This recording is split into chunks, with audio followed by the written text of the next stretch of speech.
Hey, our second part of Chapter 6, Messing with the Market, Part 2, we're going to start talking about some other things regarding price floors and price ceilings, and then if you go on from there towards other ways that you can mess with the market.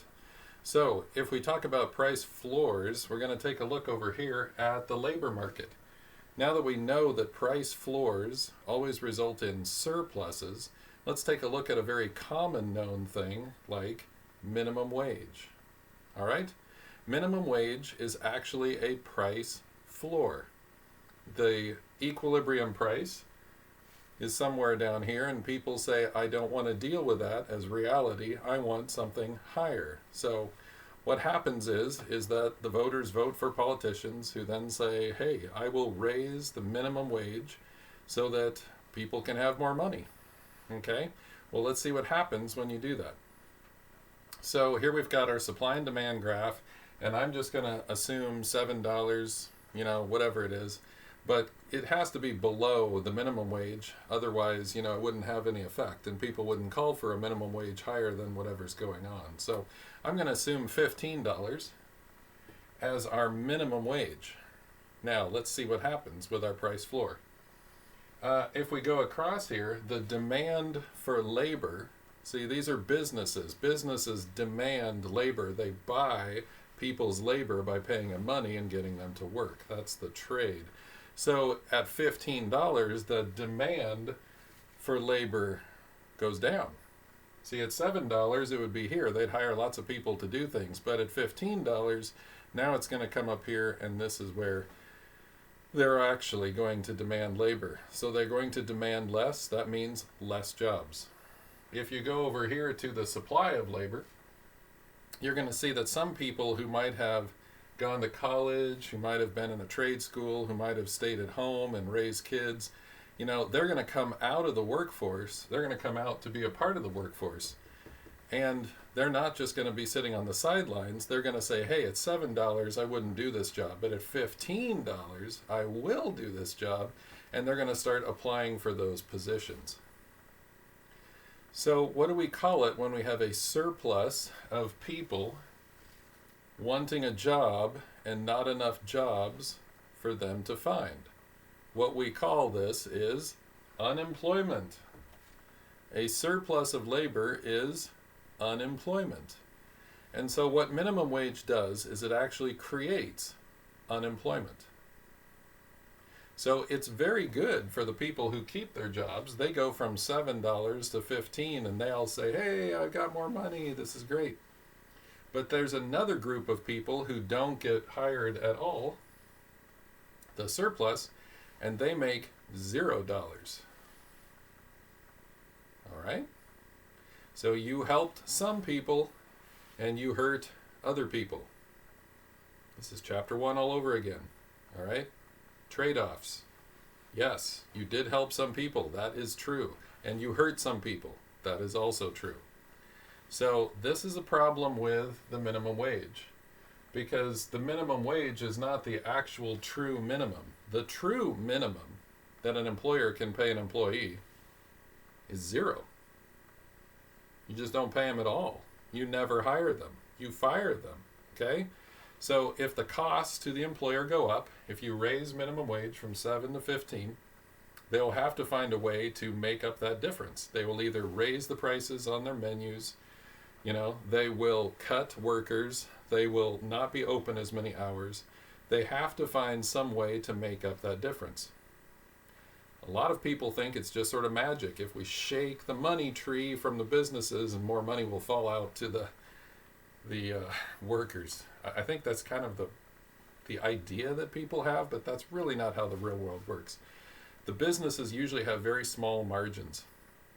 So the amount of profit they're making is just right there above their costs, and that's how they stay in business. If they were making wild amounts of profits, other businesses would start coming in and competition, and pretty soon you're right there again, okay? So most businesses have very small margins. They can't simply do this kind of thing right here. And if you ask them to, they will. They'll just cut some of their employees that don't generate enough money. We'll pay some people $0. We'll pay some people $15. That's how that trade-off works. Okay?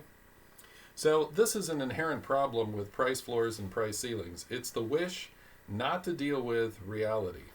And you might say, well, yeah, but people can't survive at $7. Well, what would happen to all the prices at $7?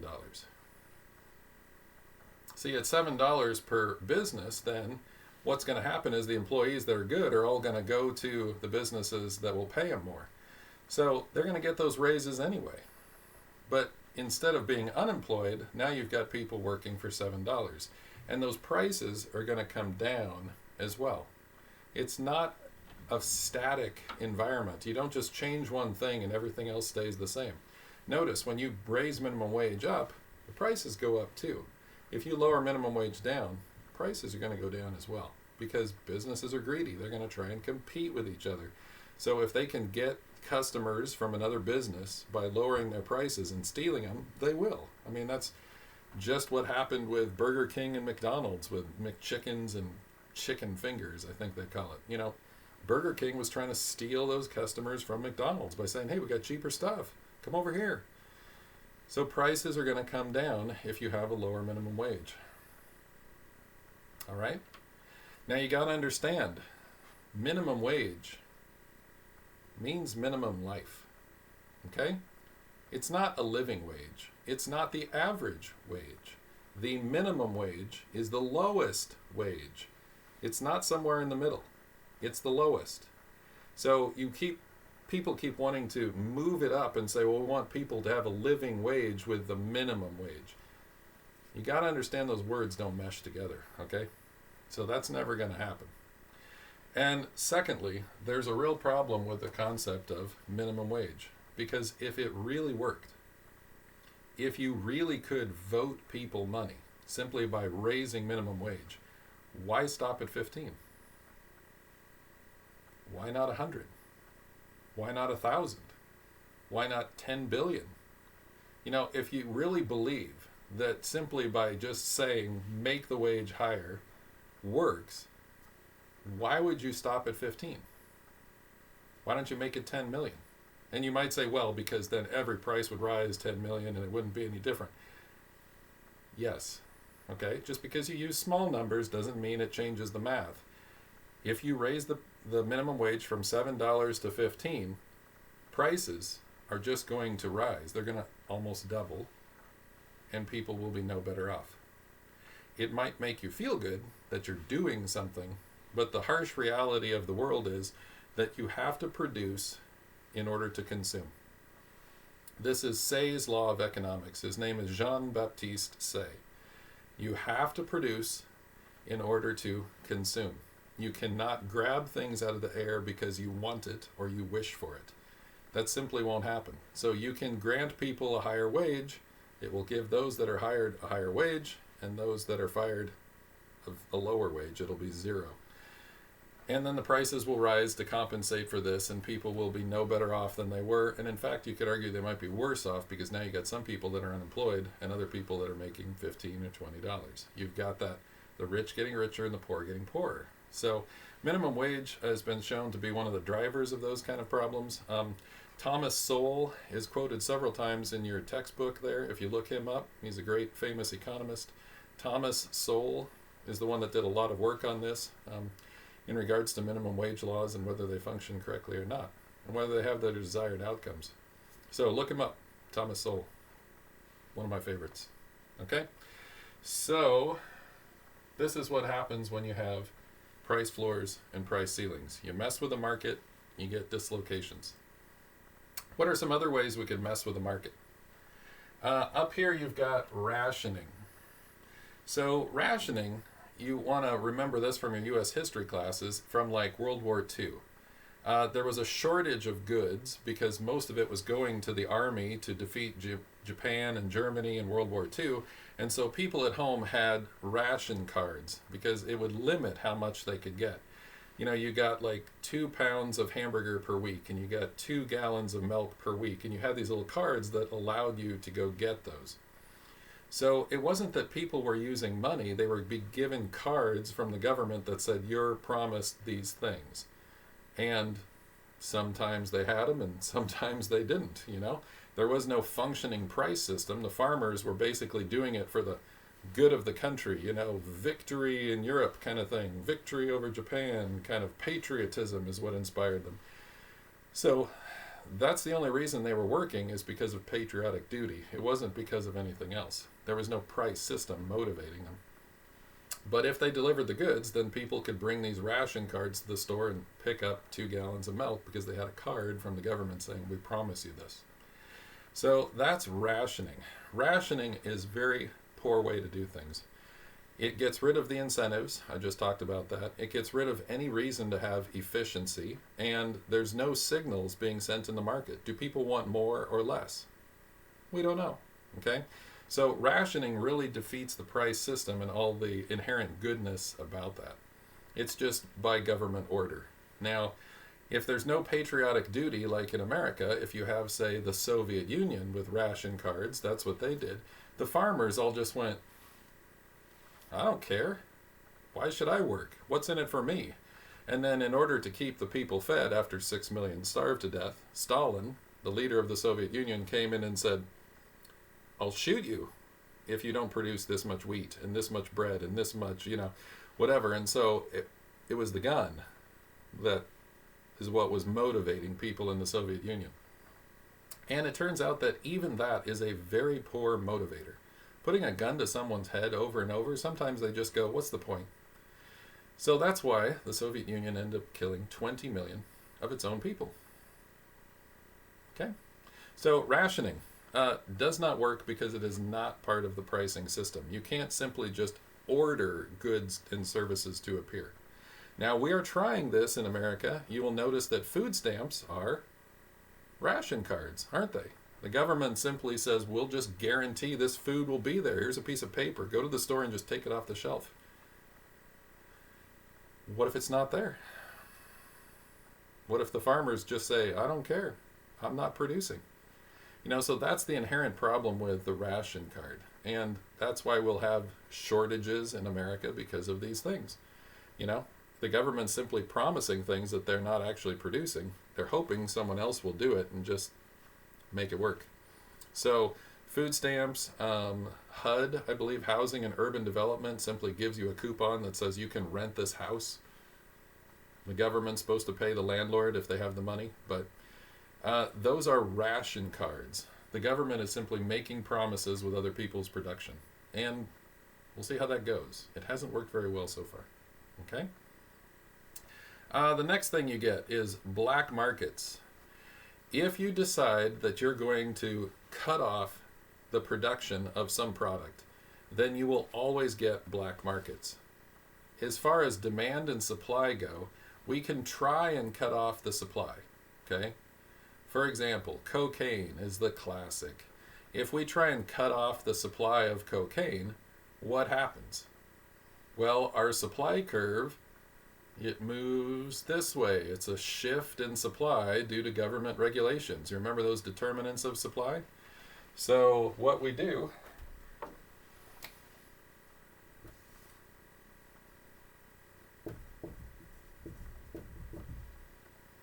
is we just increase the price. If we make a law that says no cocaine, well, that's harder to produce. It'll be harder to bring in. It'll be harder to sell. And what happens when there's a reduction in supply?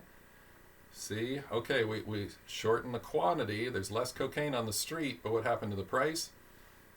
Went way up. Now, the law of supply says that people will produce things more and more if there's a higher price. So what did you do? You just gave a huge incentive to all kinds of people to then go out and produce more cocaine. So, unfortunately, you will never get rid of the cocaine, the drug, the heroin problem if you attack the supply. We constantly want to attack the supply. That's not the problem. The problem is the demand. Okay? If people want cocaine, they will find a way to get cocaine. I'm sorry, but that's just the way it is. So what's the real problem is demand. If we can go after demand, and if we can shrink this down, see, now when demand goes down, when demand goes down for cocaine, what happened to the price? It went down. And what happened to the quantity? It also went down. So the real issue is, why do so many Americans want to take drugs? It's a more complex problem than we want to admit. We want to just have, the Drug Enforcement Agency, like, get their guns out and go after the bad guys who are producing cocaine and it'll all magically disappear. But that's not the problem. The problem is people still want it. And if people want it, you can restrict the supply, but that just drives up the price and gives everyone an incentive to produce more. If you can actually convince people to stop doing drugs, then we can reduce the demand. That'll reduce the quantity and it will reduce the price. It'll lower the incentives and it'll reduce the amount out there. So your health classes are always trying to convince you, stop doing drugs, stop doing drugs. That's what it's there for. But is it working? So there's something fundamentally different that we're not willing to see or we're not able to see in our society that we are refusing to deal with. So we are trying to say we have a war on drugs, but clearly we have the wrong approach. Okay? So black markets, will you ever overcome them? No. In fact, sometimes you create black markets for no good reason. For example, I go to a Blazer game and I go to the game, I get my tickets. Apparently it's illegal to resell your tickets because in theory someone who's super rich could buy up the whole place. If Mark Cuban, the very rich owner of the Dallas Mavericks, was playing the Miami Heat, he could in theory, when they go to Miami, buy up everyone's tickets and it's just him there going, woo, Mavericks! And there's no home court advantage, there's no excitement in the crowd, and so it's supposed to be illegal to scalp or resell tickets after you've bought them the first time. But when I go to a Blazer game, there's all these people lined up on the sidewalk. They're all yelling and 2 tickets for the mezzanine, 2 tickets for the front row, tickets in the nosebleeds, and they're yelling out the prices. They're scalping them right there. And so I pause and I ask the policeman who's directing traffic, I say, is scalping tickets illegal? And he goes, yeah. Are those people scalping tickets? Goes, yeah. Are you going to arrest them or anything? He goes, no. It's their stuff. They bought it. They can resell it. So even though it's illegal, the police don't enforce it. And no one cares. You advertise it on Craigslist. You put it in the online platform or the newspaper. I got 2 tickets. Everyone advertises them.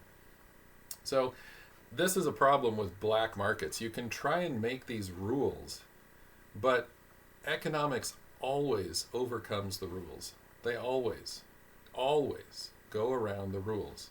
No matter what we set up as a law, it does not stop economics. Okay? Third way you can mess with the market is called rent seeking. This is probably not one you've heard of before, because you think of rent as I'm borrowing some equipment, I'm renting a house. But in this case, what the person's doing is rent seeking means that they are setting up a law to get money for themselves. So they are essentially collecting rents. That's what Adam Smith said back in 1776. You would set up a law that says, you can't farm that land unless you pay me. And then you would just collect rents on it. That's how a lot of these lords got rich in the 1700s. People still do this today. So if you set up some kind of law that guarantees you business, when really you shouldn't have that guaranteed business, that's called rent seeking. For example, in order to legally cut hair, as a barber, you have to have a license. The law says that you cannot cut someone's hair unless you are licensed to legally cut their hair. So if you start giving haircuts in your neighborhood, the police will come after you and say, nope, you don't have a license for this. You're shut down. See, that's rent seeking, because who sought this kind of rule? Well, all the barbers did, of course. Okay, so as much as people complain about government regulation, most businesses actually want government regulation, because then it gives them a sort of monopoly and they can shut out all their competitors. So I can't just go down the street and set up a business. I was laid off and I want to do haircuts and I've got some skill at that. I can't legally do that unless I go get a barber's license. See, that's called rent seeking. That sets up a barrier to trade, and I can collect extra money off that you know I wouldn't have normally gotten. Same thing happens with teachers, doesn't it? If I'm an economist that has a degree, I can't just go in and teach economics. I have to get a teaching license. Okay? And I just went through that process. I get one every 5 years. I have to pay a couple $100 to the state for my license to teach. So that helps me because it gives me a monopoly. See, I say I'm an economist who's a teacher. I got a teaching license and you don't, so go away. See, that can then boost my pay. That reduces the supply of teachers. See, it reduces the quantity, but it increases the price. So why would people do this? This is rent seeking. So a lot of businesses, a lot of areas set up barriers to trade so that they can collect rents, sort of free business at a higher price that they wouldn't normally get. And you're going to find rent seeking is everywhere. I mean, Facebook, Twitter, all those kind of groups have gone to Congress repeatedly and said, please regulate us. What they really mean is we want regulations so that we can follow them and no one else can compete with us. That's what they're really seeking, okay? So all these labor laws that it's almost impossible to follow unless you have whole sections and divisions of lawyers dedicated to it. See, that keeps a mom and pop store from competing with Walmart.